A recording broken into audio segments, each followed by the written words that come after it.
Hello everyone, my self Ajay Kumar. दोस्तों, ये anatomy of flowering plants का पार्ट 2 वीडियो है। पार्ट 1 में हमने प्राइमरी ग्रोथ देखा था, तो अब देखते हैं सेकेंडरी ग्रोथ। प्राइमरी ग्रोथ और सेकेंडरी ग्रोथ में क्या डिफरेंस होता है, बेसिक सा। अगर ट्री के इंक्रीज होगा लेंथ में बाय एपिकल मेरिस्टेम, तो उसी को हम कहते हैं प्राइमरी ग्रोथ। और अगर इंक्रीज होगा गर्थ में बाय लेटरल मेरिस्टेम, और लेटरल मेरिस्टेम के example vascular cambium and core cambium, तो उसी को हम कहते हैं सेकेंडरी ग्रोथ। तो सबसे पहले हम वेस्कुलर कैम्बियम देखते हैं, फिर उसके बाद cork cambium. Vascular cambium responsible for cutting off vascular tissues. Vascular cambium young stem में in patches as a single layer, और लेटर स्टेम में एक कंप्लीट रिंग की फॉर्म में होता है। Formation of cambial ring. Cambial ring का formation हम देखेंगे डाइकॉट स्टेम में। दो तरह के कैम्बियम होते हैं, intrafascicular cambium, cells of cambium present between primary xylem and primary phloem, और interfascicular cambium, cells of medullary rays adjoining these intrafascicular cambium become meristematic and form interfascicular cambium. Thus a continuous ring of cambium is formed. Activity of cambial ring. दोस्तों, होता क्या है, जो cambial ring है ये toward पिथ की तरफ भी बढ़ती है, डिवाइड करती है, और टुवर्ड्स पेरिफेरी भी। तो वो सेल्स जो टुवर्ड्स पिथ की तरफ बढ़ेंगे वो कहलाते हैं सेकेंडरी जाइलम, और वो सेल्स जो टुवर्ड्स पेरिफेरी डिवाइड होंगे उन्हें हम कहते हैं सेकेंडरी फिलोइम। जो ये कैम्बियल रिंग है ये एक्टिव होती है on inner side then on outer side, इसीलिए सेकेंडरी जाइलम का अमाउंट ज़्यादा होता है सेकेंडरी फ्लोएम से। अब अगर सेकेंडरी जाइलम ज़्यादा होगा जो कि पित्त की तरफ डिवाइड हो रहा था, तो वो क्रश कर देगा प्राइमरी एंड सेकेंडरी फ्लोएम को, बट इंटैक्ट प्राइमरी जाइलम मोर और less around the centre. Secondary medullary rays.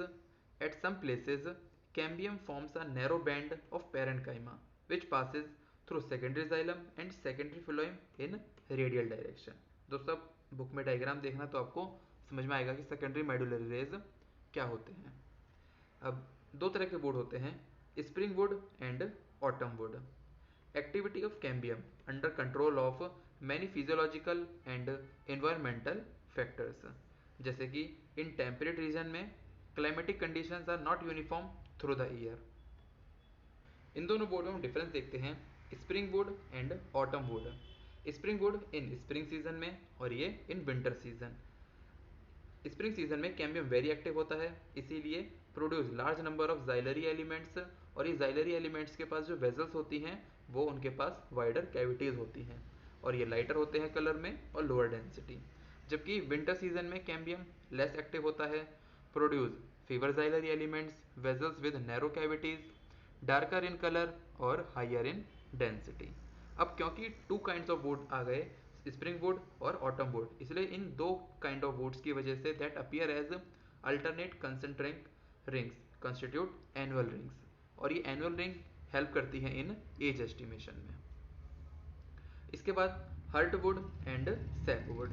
ये हम किस में देख रहे हैं, हर्टवुड और सैपवुड किस में आएगा, इन ओल्ड ट्रीज में। सेकेंडरी जाइलम ये डार्क ब्राउन होता है due to deposition of tannins, oil, gums, aromatic substance, essential oils in central और इनर लेयर ऑफ स्टेम। ये कैसा होता है, hard, durable and resistant to insect. अब हर्टवुड और सैपवुड में डिफरेंस देखते हैं। हर्टवुड में dead elements with highly lignified walls, sapwood peripheral region में होता है ऑफ सेकेंडरी जाइलम। ये darker in colour, lighter in colour. Heartwood not conduct water, but sapwood conduction of water and minerals from root to leaf. Heartwood जब conduct नहीं करता water, तो इसका function क्या होता है, give mechanical support to the stem. अब discuss करते हैं दोस्तों, वेस्कुलर कैम्बियम हो गया, अब इसके बाद कॉर कैम्बियम।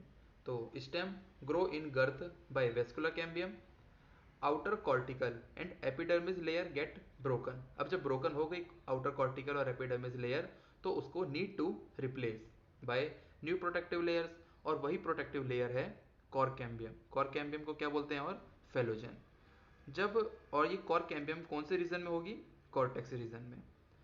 कॉर कैम्बियम की एक्टिविटी जब होती है तब प्रेशर बिल्डअप होता है on remaining layers peripheral to phellogen, and ultimately these layers die and slough off.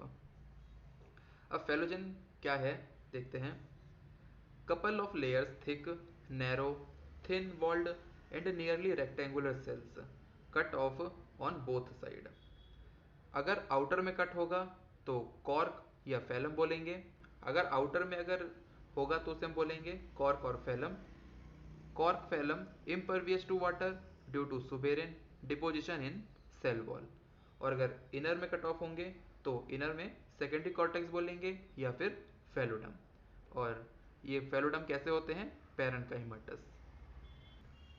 अब बार्क क्या होता है, bark it is a non technical term. Bark all tissues exterior to vascular cambium include periderm and secondary phloem. Periderm क्या है, periderm इन तीनों को मिला के बोलते हैं, phellogen plus phellem plus phelloderm. अब दो तरह की बार्क होती है, अर्ली सॉफ्ट बार्क, लेट और हार्ड बार्क। ये formed early in the season और ये towards the end of the season. Lenticels lens shaped openings at certain regions। Phelogen cut off closely arranged parenchymatous cells on outer side instead of cork cells। ये parenchymatous cell होते हैं, permit करते हैं exchange of gases between outer atmosphere and internal tissue of stem, occur in most woody trees। Secondary growth in roots, ये किसमें देखेंगे हम, in dicot root में। Vascular cambium is completely secondary in origin. और ये originate कहाँ से होती है वेस्कुलर कैम्बियम, रूट्स में, from tissues located just below phloem bundles, a portion of pericycle tissue above the protoxylem, forming a complete and continuous wavy ring which later becomes circular। दोस्तों ये दो इंपॉर्टेंट लाइन है, secondary growth also occur in stems and roots of gymnosperms और secondary growth not occur in monocotyledons. तो दोस्तों ये सारे notes हुए 6 चैप्टर के एनाटमी ऑफ फ्लावरिंग प्लांट्स। अब अगली वीडियो दोस्तों मैं जल्द लेकर आऊँगा। अगर ये वीडियो आपको अच्छी लगी तो चैनल को सब्सक्राइब कर लेना और वीडियो को लाइक करके इस वीडियो को शेयर कर देना। तो मिलता हूँ अगली वीडियो में, तब तक के लिए गुड बाय।